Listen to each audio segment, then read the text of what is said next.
করে নাকি কমান্ড। আমাদের কম্পিউটার যদি স্লো হয়ে যায় তাহলে আমরা এই পদ্ধতিতে কাজ করে ফাস্ট করব। সিস্টেম প্রপার্টিজ পারফরমেন্স, তাই না? System properties performance, RMANC performance. দেখেন সরাসরি এই জায়গায় চলে আসছি না,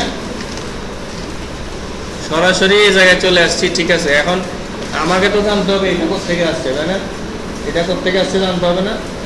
আচ্ছা, এটা কোথেকে আসছে যদি জানতে হয় তাহলে আমি এই জায়গায় আসি, ঘুরে ফিরে আসি, মাই কম্পিউটারের প্রপার্টিসে যাব,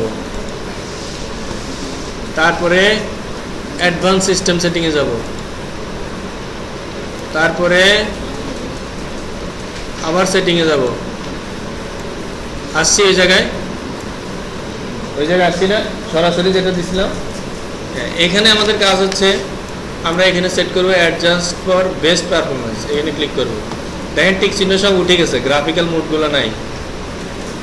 ঠিক আছে, তারপরে অ্যাপ্লাই দিব, দেখেন চেঞ্জ হয়ে গেছে।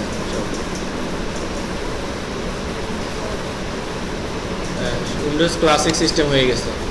একটা পারফরমেন্স আমরা চেঞ্জ করলাম ফাস্ট করার জন্য, আরেকটা করব, আবার সেটিংয়ে যাব, এই অ্যাডভান্সে যাব। এখানে দেখেন ভার্চুয়াল মেমোরি আছে, ভার্চুয়াল মেমোরিটা এখানে সেট করা নাই, আমরা সেটা সেট করব। এই যে কাস্টম সাইজে ক্লিক করে মনে করেন 2048 দিলাম, ম্যাক্সিমাম সাইজ দিলাম 3096, সেট, ওকে, অ্যাপ্লাই, ওকে। রিস্টার্ট চাইবে, রিস্টার্ট দিতে হবে। হ্যাঁ,